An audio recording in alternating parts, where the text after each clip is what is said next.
Welcome back to another episode of Living with FASD, a informational and human interest show for those who are on the spectrum, having been affected by prenatal alcohol exposure, for their loved ones, for anyone that is interested in learning about this growing epidemic. Brought to you by someone with both professional and living experience with an FASD. This week, I am so tickled pink to welcome back to the mic Dr. Jerrod Brown, who is just the most knowledgeable person, I think, on the earth. Jerrod, you've got, what, 4 masters, 4 other post-grad certificates, a doctorate. You're back in school for a nutrition degree.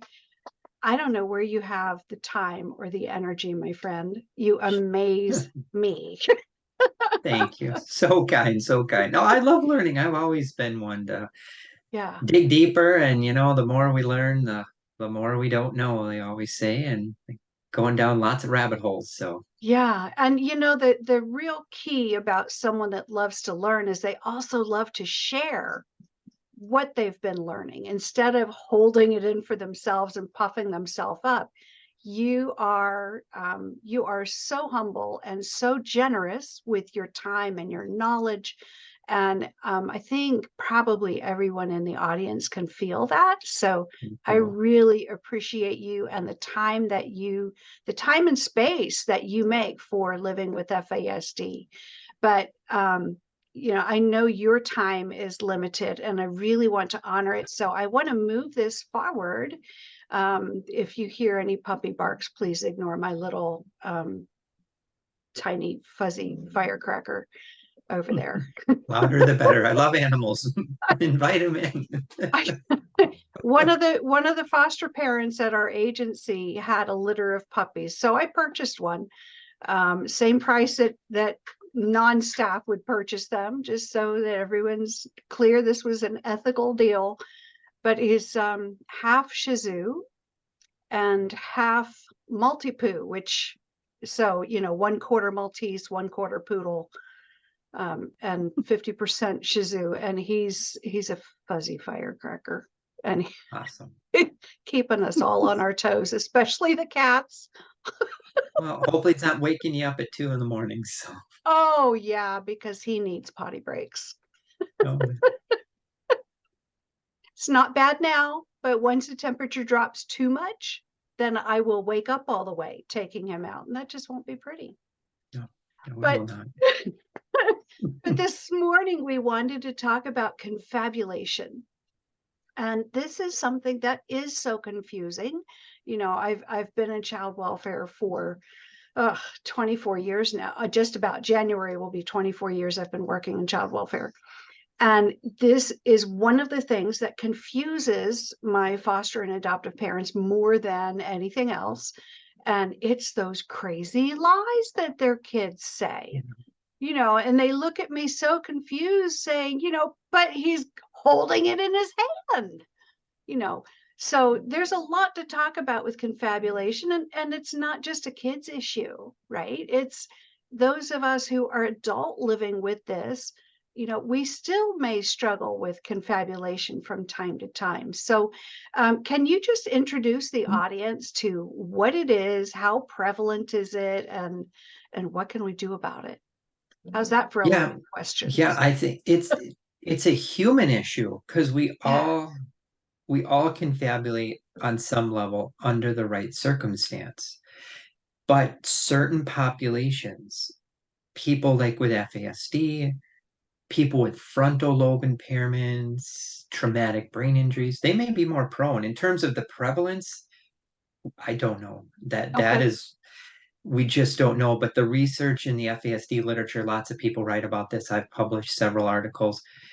It is a common theme that is in the lives of a lot of people with FASD.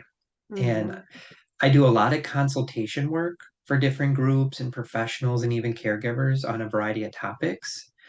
And confabulation is one of the most common topics I consult on. Mm-hmm. there's some wild cases I've consulted on, some very scary cases. Hmm. Basically, confabulation looks like lying on the surface, but it's false memory creation. So there's no intent to deceive. So if you confabulate or I confabulate, we're not doing it to deceive. So Yeah. it's different than malingering. There's no secondary gain there. Okay. Something in the brain maybe isn't working properly at that time, even high levels of stress, Hmm. someone intoxicated, someone being interviewed by someone in a position of power. So there's a power differential. Yeah. That's a factor to take into account. Leading questions, people that maybe interview victims, witnesses, suspects, defendants, students, whatever Mhm. it is. Well, or parents and children. Absolutely, without There's a a doubt. power differential there too. And confabulation can be Yeah. inspired by all kinds of Yeah. things. It could be completely imagined and made up, where it's not rooted in anything. It could be inspired from listening to something on the radio, or a child is on the playground and overhears a conversation or reads something and they Yeah. can take in what they heard from some other outside source, goes into the brain, gets kind of jumbled up, and then gets encoded as fact. And then when Yeah. a parent says, asks them like forced choice question, they retrieve that memory thinking it's real, and Hmm. they could have an actual behavioral reaction to that confabulated memory. They could cry or laugh because they don't know that it might be completely made up. Their Yeah. brain thinks it's 100% real. And I'll give you worst case scenario cases I've consulted on, not to scare anyone. A child goes to school, reports that they're being abused by their parents. I've consulted on Mhm. cases like this. That Child sounds protections familiar. and yeah, child protections involved. The parents hire attorneys. Tens of thousands of dollars later, they find out no, this didn't happen at all. It's confabulation. They found out the child overheard something, listening to a something on the radio or whatever. They overheard something, and then all that memory got encoded and mixed up. They Hmm. report it. Maybe someone is in sex offender treatment. I've done work in this area, and they hear all of these check-ins from people in the group. And now they're hearing all these stories from person after person. All those stories get encoded in their memory. Now they go to their therapist one on one and they report, yes, I committed another offense. They end up maybe going through the trial process again later to find out they didn't do anything with this situation. They Yeah. overheard a conversation. Yeah. So their brains get all jumbled up. Those are some worst case scenarios. I mean, I have a That million other stories. that must be incredibly difficult to tease out for law enforcement or whoever, or CPS, whoever's Without a doubt. investigating. How in the world do you unravel that? Yeah. The part of the reason is I give lots of talks on this, and if you were to go, I think just what I've experienced, I don't know about you, but if you go to a bunch of child protection workers or a bunch of law enforcement and tell me, what do you know about confabulation? Deers in the headlights. They probably never even heard the term or had any training on it. Hmm. In all Yeah. my Yeah. schooling, it's not talked about, at least in my schooling. A lot of this was just self-taught over the years, reading journal Hmm. articles, doing all of those things. So the first issue is the term is unfamiliar. Hmm. And if you do know a little bit about it, it's not on an in-depth level. So that's the Yeah. issue, first of Yeah. all. The second issue is, yeah, how do you really know if it's a true memory, a Hmm. confabulated memory? And this is where it gets even more tricky. Confabulated memories could be a true memory, but mixed up with a bunch of false memories. So it's all convoluted. So you put, like, just think you have a jar. Half the jar is filled with true memories, the other half of the jar is filled with false memories. It's all mixed up now. How do you tease Hmm. apart? And here's the other thing that gets even more tricky. Sometimes confabulation can be a completely true memory, but taken out of temporal context. So, an example of this would be Hmm. a parent is talking to their child. The child is reporting to the parent, this, yes, this happened to me yesterday. after a little time, you find out that child's talking about something that happened to them a month ago, a year ago. Mm-hmm. It's taken out of time. They get the Mm-hmm. dates mixed up. Yeah. Confabulation can be provoked.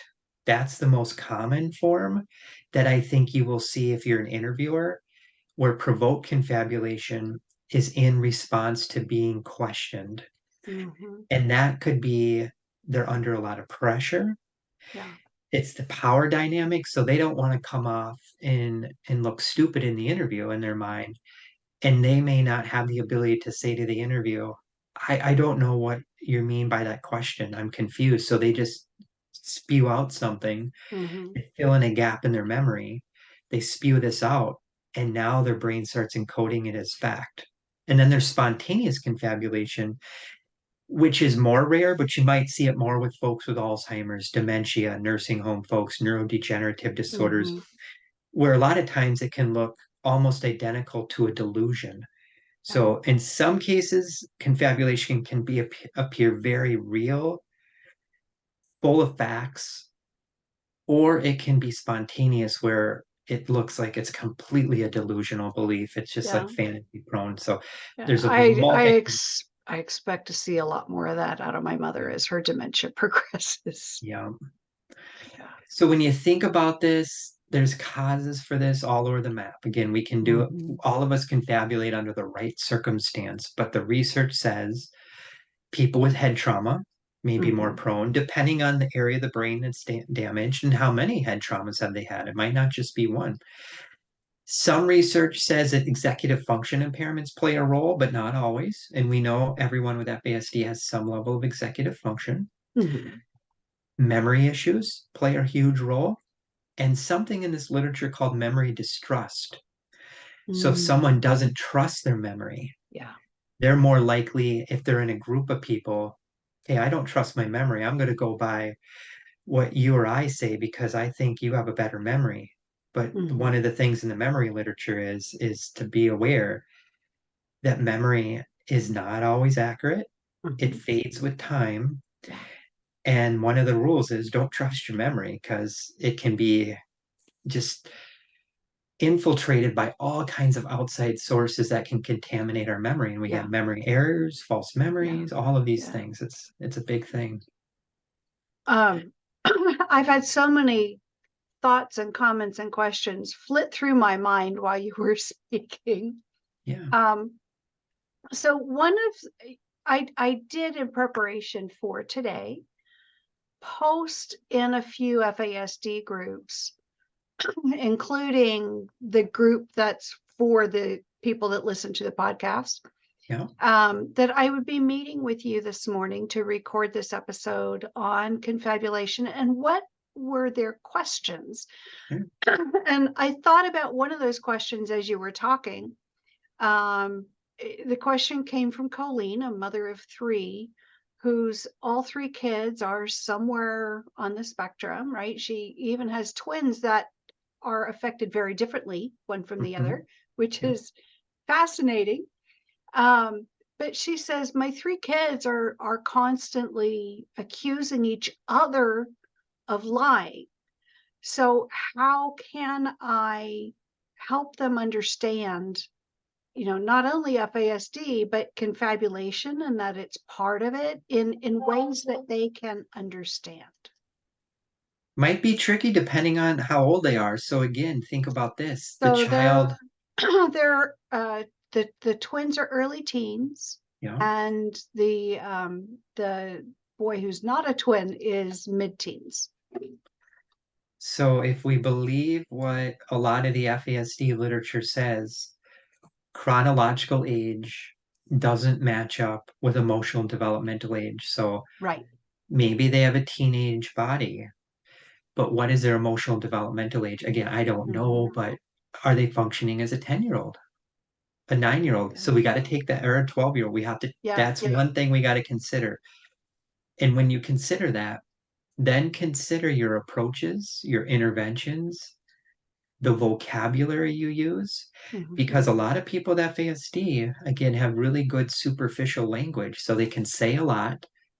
And if you don't fact check and verify, they'll give the head nod. Oh, yeah, yeah, you bet I get it. Mhm. If you were to ask someone with FASD after they give the head nod, okay, tell me in your own words What did I what just I, say?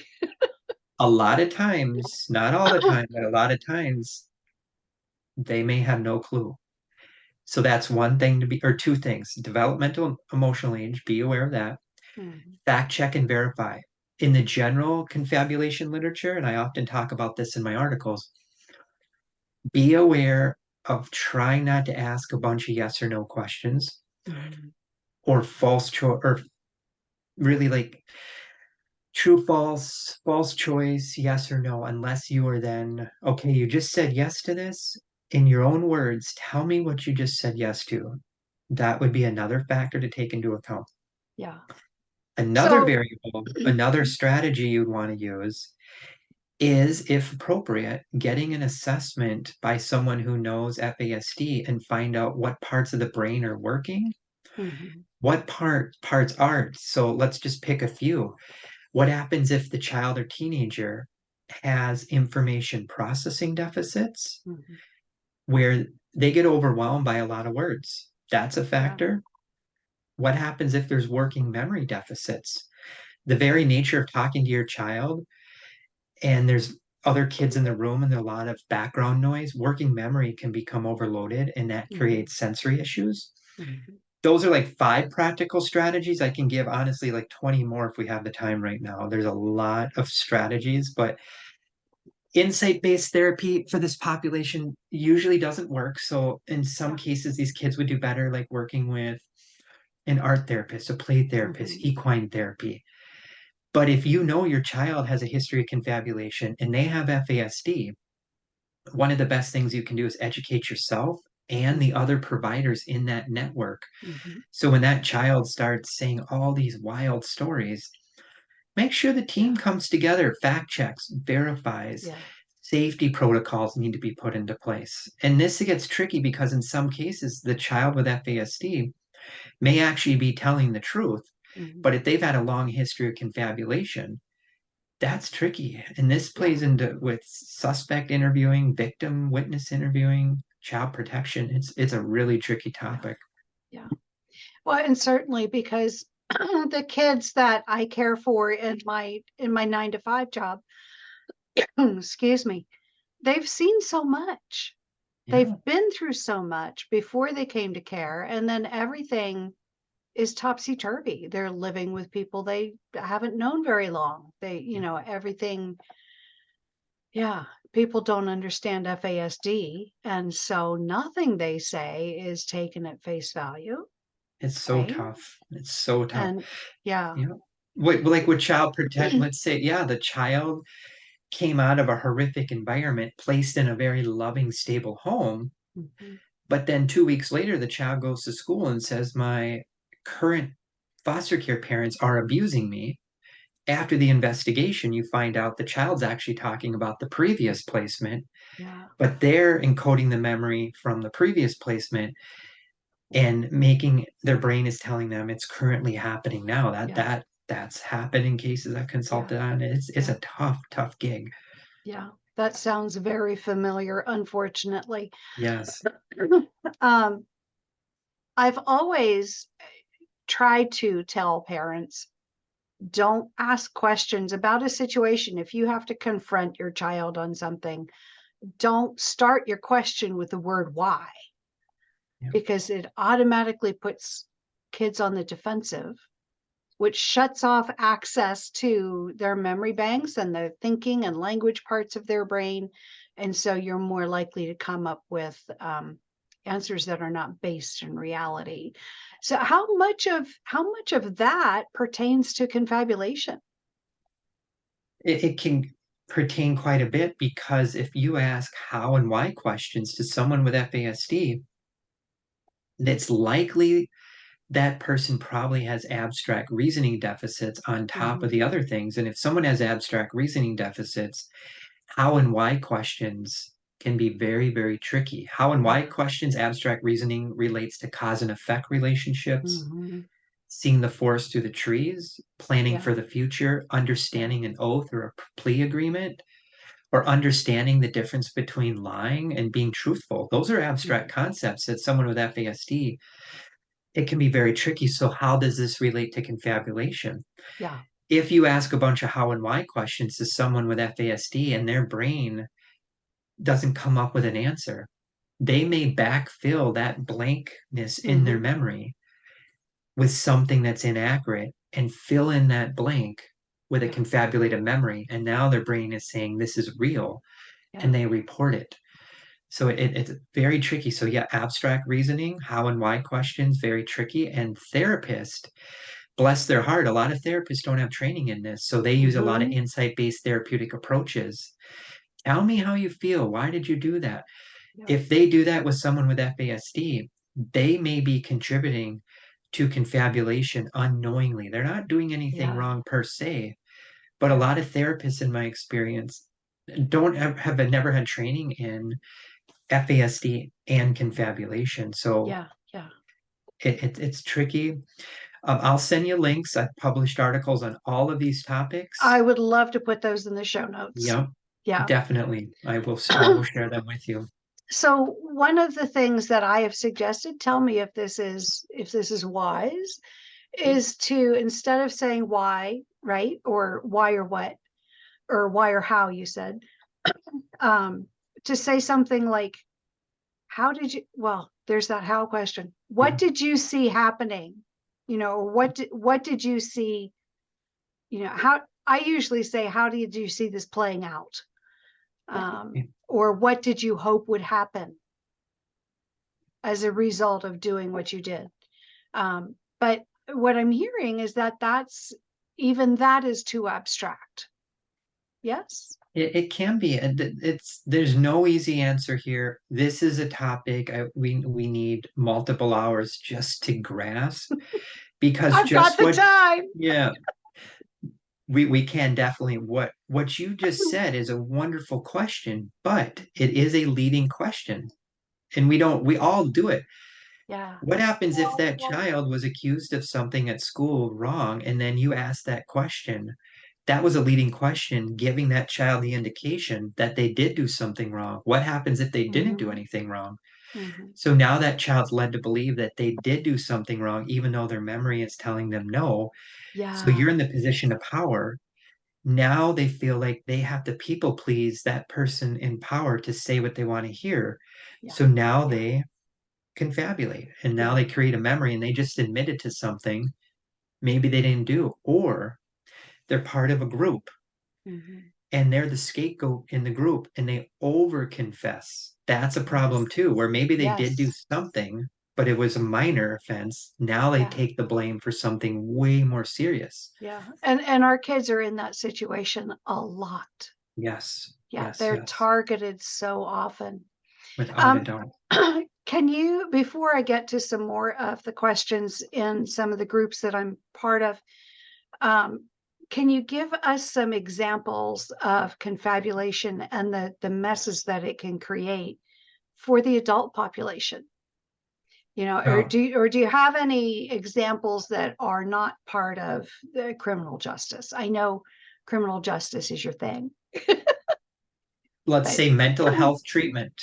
okay. If a client goes to mental health treatment for the first time and they're an adult, maybe they have FASD, maybe they're suspected, and that therapist asks a bunch of yes and no questions with a bubble Hmm. sheet. Hmm. Maybe that client over endorses all kinds of yes questions and now they're diagnosed with something they don't have. Yeah. Or maybe they underdiagnose some or say no to a bunch of questions when in fact they do have that symptom and they Yeah. should have had a diagnosis. So it Yeah. could result in a misdiagnosis or underdiagnosis. Yeah. Another practical example would be if that client goes to their doctor, medical doctor. I was just saying that, because I take my mom to all her doctor Yeah, appointments because she does not have the memory faculty to remember anything that's going on, yeah, nor does she have her sense of hearing enough to even know what's being said to her. yeah, And, the doctor will say, so how are you doing? Right? Repeating it several times, lip yeah, reading, the whole 9 yards. I'm fine. yeah. No, you're not. Yeah. What about yada, yada, yada, yada, yada that she complains Mhm. about all the time, right? Yeah. It's like, If she would have went to the doctor by herself, the I, doctor would have not gotten any good information. So that's another reason why in the FASD exactly. world, the external brain, the coach, the mentor, Yeah. someone to walk alongside. Yeah. So if someone confabulates in a medical setting, they might not get the appropriate medical treatment. If it's a Yeah. school setting, maybe they would not qualify for a certain kind of IEP plan or something like that, Mm, and they're placed in some environment where it's just setting them up to fail, and now yeah. they Yeah. end up not doing well. So practical examples are everywhere. If this is in a Yeah. relationship and someone's confabulating to their partner, the other partner may think this person is lying to me constantly, and Mm-hmm. it results in a breakup or a loss of a Yeah. friend. Yeah. And there is Or literature. distrust between Absolutely. spouses. Yeah. It can contribute to ethical issues, moral reasoning, all kinds of things. So this Yeah. is a clinical, a forensic, a medical issue that we all see on a day-to-day basis. Once you learn this topic, you realize how more common it really is. Mm-hmm. We all see it Yeah. once you understand it. Yeah. I introduce people to the idea of confabulation being a very common thing by talking about, trying to watch a program on TV before the days of TiVo, where you could stop and, and pause things and come back, right? Yeah, I mean, how many of us have figured, oh, I've got time for a bio break, the restroom or the kitchen. I can make it back before the end of the commercials, and we don't. And our mind has to go supersonic speed to fill in the blanks for what we missed yeah, in order to catch up with the plot. And sometimes it works out, and other times we're way off base, and then the story really confuses us. sure. Absolutely.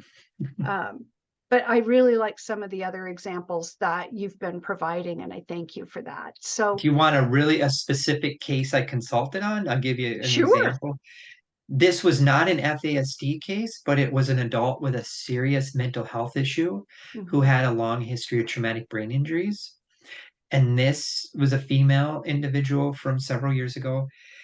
Her developmental and emotional age did not match up. So she was probably, let's say, 30 years old chronologically, but she acted probably like a teenager. Okay. So she had a lot of immaturity, and she had excessive exposure to the internet, social media. So she had kind of like fantasy proneness where she loved to Mm, go online and get involved in role playing games where she created her own character.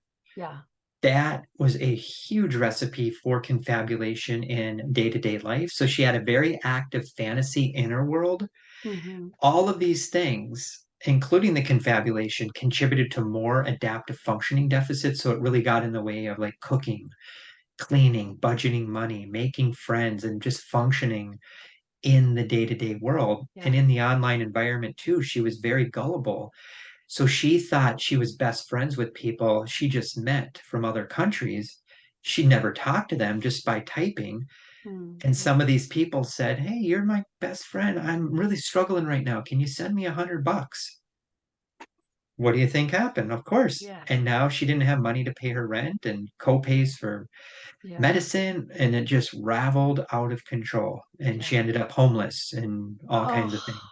I mean, she did get housing eventually, but this is one yeah. case of many I've consulted on. What a nightmare. Yeah. Yeah, not good. This is kind of how it can play out with really any of us Yeah. under the right circumstance. But she had a lot of medical and neurological issues going on too. Hmm. So one of the questions from Judy is confabulation versus equalizing. I think our kids do both. There's definitely the holes in memory they fill in, but there's also those moments where they are in that primitive brain and looking to regain their control. If they're trying to regain control and they are doing it consciously and they're aware of what they're Mhm. doing, that would not be confabulation.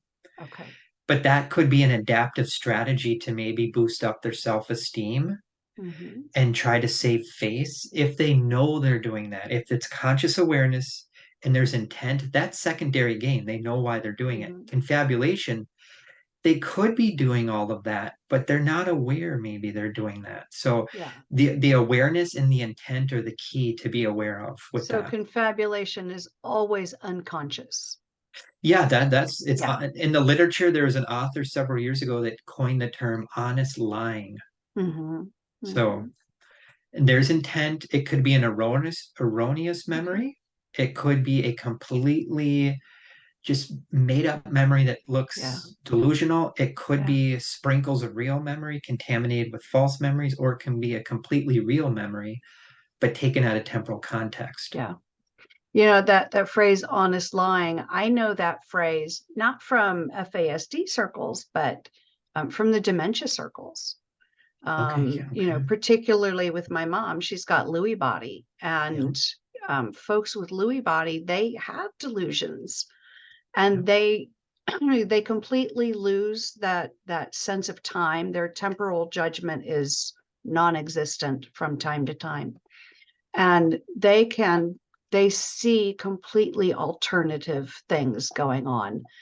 And what we're encouraged to do is honest lying, yeah. where we enter their world, um, because there's no benefit of forcing them to come back to reality. Yeah, one Yeah. strategy that relates to what you said is if you think someone's confabulating, don't confront them and say, you're lying, you're lying. And the confrontation's the last thing we want to do. Mm-hmm. Because the more words you say, the more agitated you are, the more maybe confabulated memories can get even more ingrained, and there's Okay. more data that gets in there. And with what you said, there's plenty of research to say that people with some of those disorders confabulate, but also have delusions and things of Mm-hmm. that nature. And it's very difficult to tease apart what's Mm-hmm. going on Mm-hmm. in that situation. It's really hard. So if our partner or our child or our student, or our prisoner, you know, whoever, Mhm. if they are confabulating, if we're not to confront them with reality, then what do we do? Maybe in that moment, it depends on the diagnosis. If someone has Alzheimer's or dementia, that's a whole, or they're dealing with paranoid schizophrenia and they're not in reality at all. That might not be a good time to confront them because that could escalate into Mm-hmm. maybe violence in some cases. So, Mm-hmm. what do we do about it? Look for patterns, fact check, Mm-hmm. verify, have everybody involved in that person's life, if possible, to at least have some general awareness of what you're looking for. Okay. Getting an assessment because there could be something going on in the brain with memory retrieval, the Mm-hmm. executive function. Mm-hmm. But also, if confabulation is happening, this research says look at what's going on in their personal life. Yeah. Sometimes this can be inspired by personal things going on in their life, like high levels of depression, Mm-hmm. self esteem. Practically speaking, let's say somebody had a traumatic brain injury. Prior to the brain injury, they had a job, they were able to drive, they were able to parent their kids. After the Mm-hmm. brain injury, they lost that ability. For some people, they may confabulate unknowingly, where now it's trying to boost up their self esteem because they've lost all of this ability after their disability. Yeah. The key is they're unknowingly doing that, but looking Yeah. at what is going on in their life, Mm-hmm. what could be inspiring this? Because confabulation can be inspired by overheard conversations, Yeah. social media, Yeah. and just be aware of the questions that you Yeah. ask people. Or media in general. I don't know that there's any way to test this, but I'm very curious to um, I would be very curious to know the war in the Middle East. I mean, it's on the news 24/7, and it seems like most households check in at least a few minutes a day. There's tons of conversations about what's going on in the Middle East, around, you know, our campuses across this country, and it really has turned into a hotbed.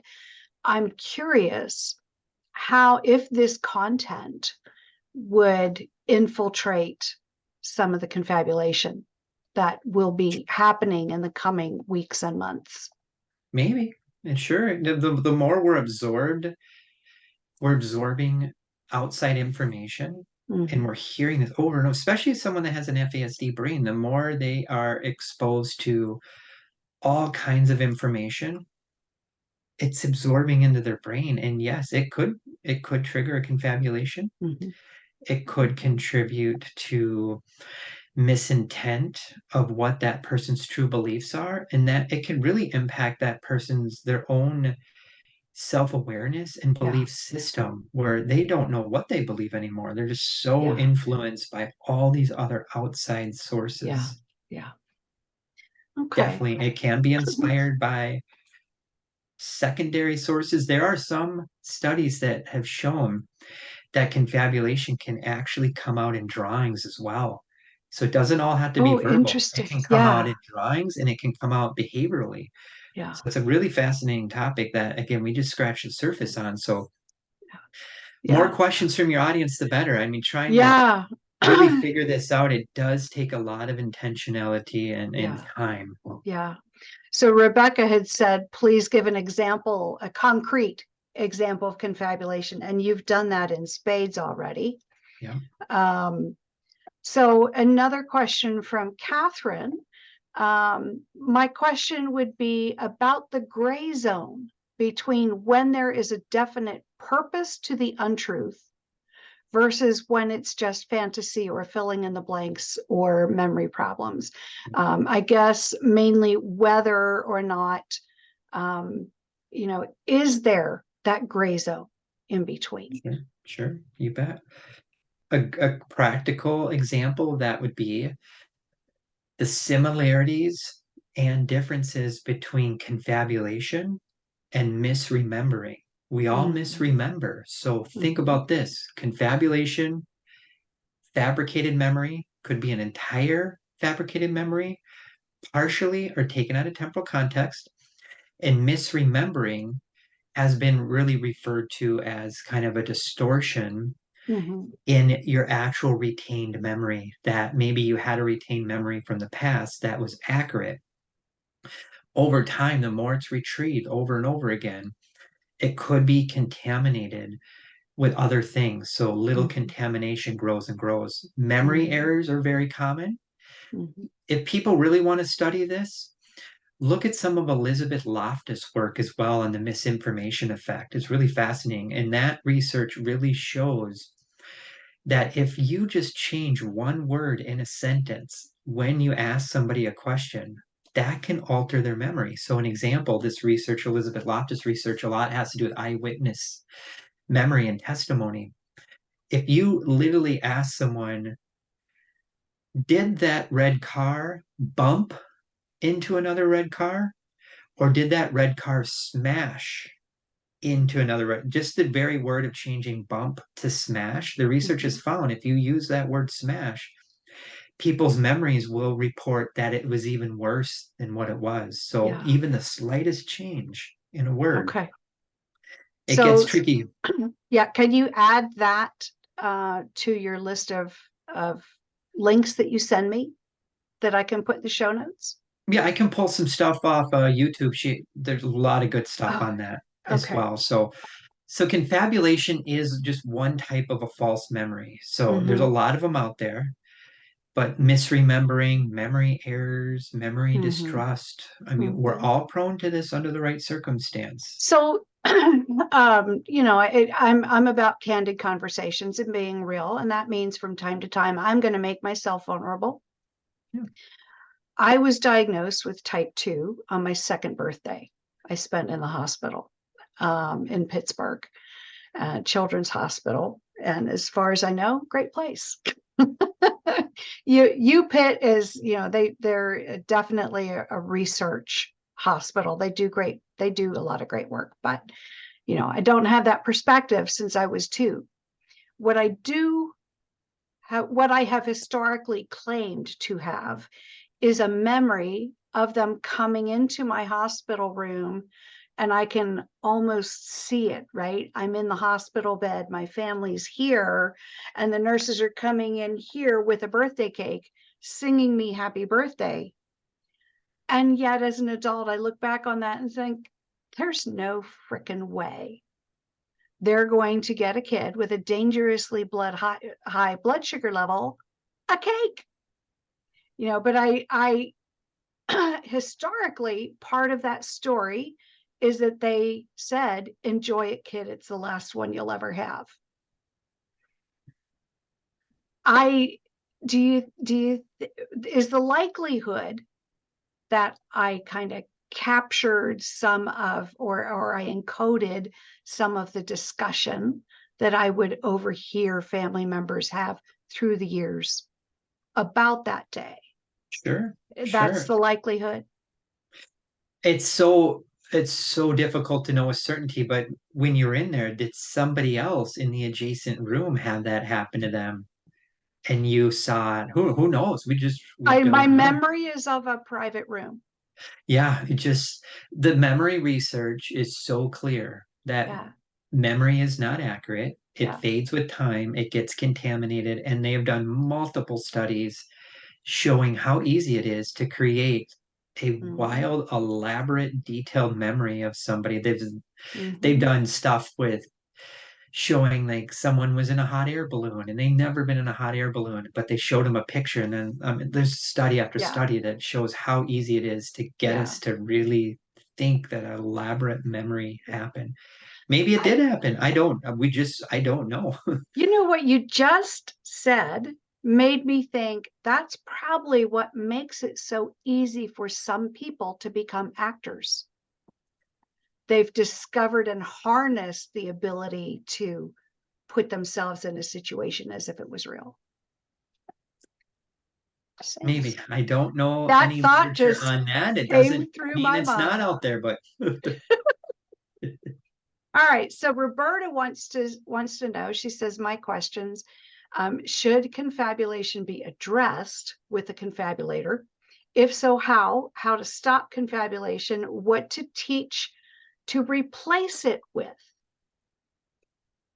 yeah, we're working with providers who understand the topic, Mm-hmm. getting a good evaluation, what's going on. And some of the research says treat secondary symptoms. So if someone's dealing with depression, treat that. If someone is dealing with a sleep issue, treat that. If someone is dealing with medical comorbidities, treat everything you know to Mm-hmm. help the body and the brain become more regulated. And then just know, have fact checking and verifying techniques in place and being aware to get the other providers on board. So again, be very careful with your forced choice questions, the yes or Mm-hmm. no, and even asking somebody the same question over and over again, or a repeated interview.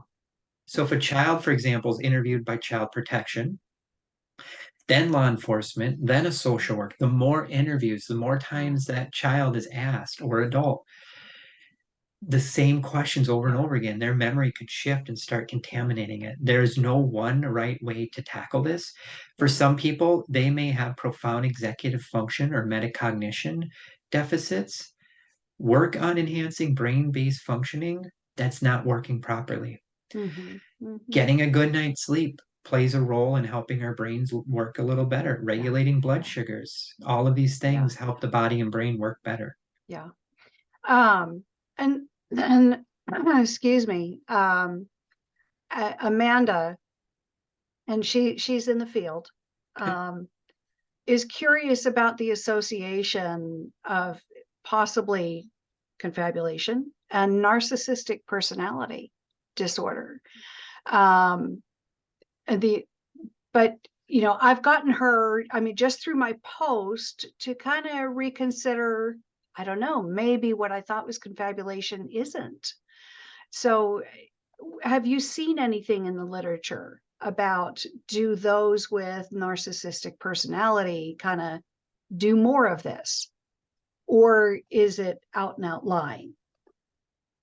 If someone has true narcissistic tendencies, again, anyone could be prone to confabulate, but if it's a consistent pattern, likely, what is the secondary gain? Are they doing it intentionally? Because we know with folks with narcissistic personality disorder, usually lots of self-esteem issues, very fragile, weak sense of self, Mhm. likely, and not knowing whoever she's talking about, Right. probably is doing it intentionally to save face, boost up their self-esteem, and Okay. try to look like they are way better than other people. But could it be a possibility in some instances? Sure. Or to keep their ruse alive. But if they're keeping it alive and they're doing it Mhm. intentionally with intent, Mhm. Then it's and they not know they're doing it, confabulation. no, Yeah. Yeah. Um, and then Janice says there's confabulation and there's lying to get your needs met. mhm. And do we really care about the difference? So that's a good question for parents to consider, for spouses to consider. How much does it really matter? It matters a It ton. does. Okay. Because if someone is lying and they're doing it intentionally, is it a moral reasoning deficit? Is it an Mm-hmm. empathy deficit? Is it a red flag indicator that this person is going down a path of criminal thinking and callous and unemotional traits, or has fearlessness responses? Mm-hmm. Now, on the surface, they can look very similar and they're on a spectrum of self deception, but the intent is, why are they lying? Targeting that. There's a lot of interventions in the lying literature. People could be lying and have no brain-based impairments. People could be confabulating and have profound brain-based impairments that need to be targeted through like a neurological intervention. So the interventions could be very different Okay. as well. And there are examples too. People could be lying and confabulating. I've consulted on cases where that's at play as well, where that person just lies so much they don't even realize it anymore, and it's just Mm-hmm. becoming so real to them. It's so crazy making for some families. It's very And I think most of us working in the field have bumped into someone that does that from sure. time to time. And what do you do? Yeah. How You're how worried. how do you interact with that person? And much less how do you help them? You find people that really understand this topic, and you refer to therapists, you get consultants, you get training in this, you know the nuances, because Mm-hmm. for FASD it's even more tricky, because if you look at this literature, people with FASD are typically more naive, Mm-hmm. they're more developmentally immature, they have higher rates of victimization, more emotional regulation deficits, they're more anxious, they're more easily frustrated, they're more hyperactive. There's a lot of nuances here that, if you really understand the FASD world, there's a lot of targeted interventions Mm-hmm. that you might want to take into account. And we can't do this alone. And Yeah. if you're a foster care parent or someone and you've taken like an hour-long FASD training, that's wonderful. That is just the beginning point. Hopefully, I'm planting the seeds that there's a lot of Yeah. moving parts, and it's Yeah. overwhelming at Yeah. first to hear all these terms and concepts. Yeah. It, but if you understand these at a deep level and you can find providers who get this stuff, a more informed FASD plan can be developed, which Mm-hmm. can lead to longer term outcomes. In the short Yeah. term, a lot of times these interventions, if you're looking from day to day, it's hard for caregivers to see that these are working. Mm-hmm. Look long term, year to Mm-hmm. year, Mm-hmm. because FASD is a lifelong neurodevelopmental Yeah. disorder. Yeah. And a lot of times as that person gets older and they age out of services, that's when these things get even more worse. So we got to be Mm-hmm. aware, like when that person's 18 to 21, a lot of times they slip through the cracks. And what Yeah. happens if the person with FASD is higher functioning and has no abnormal facial feature characteristics? Yeah. They really slip through the cracks. Yeah. So Yeah. Absolutely. Well, I want to honor your time constraints, and it is the top of the hour. So I thank you you're for welcome. spending your morning with me again. I can't believe, everybody, that another episode has wrapped up this quickly. It seems like we just sat down to talk. Join me again next week for another episode of Living with FASD. But in the meantime, if you want to join the community, pop on over to Facebook and do a group search for Living with FASD podcast. You can also send me your questions or topics for future episodes by emailing me, Patty, at livingwithfasdpodcast@gmail.com. And thank you again for tuning in. If you're listening to me on Pocket Cast or Audible or on a web-based platform like Podcast Addict, so glad that you found us. If you are watching this vodcast on either Spotify or my YouTube channel, which is at Patricia Casper, your FASD coach, thank you. Thank you. Thank you. Please subscribe and please share if you find this valuable. Leave me your comments. Leave me your, what did you learn? How is this information on confabulation going to make a difference? Does it help you to see someone that you care for in a different light? But thank you for spending your time with me on Living with FASD. Jerrod, a million thank yous. You're welcome. Thank you again. I know we'll do it again soon. Oh, what other topics are there that we can be tapping into that kind of are related with confabulation that we can spend some time on?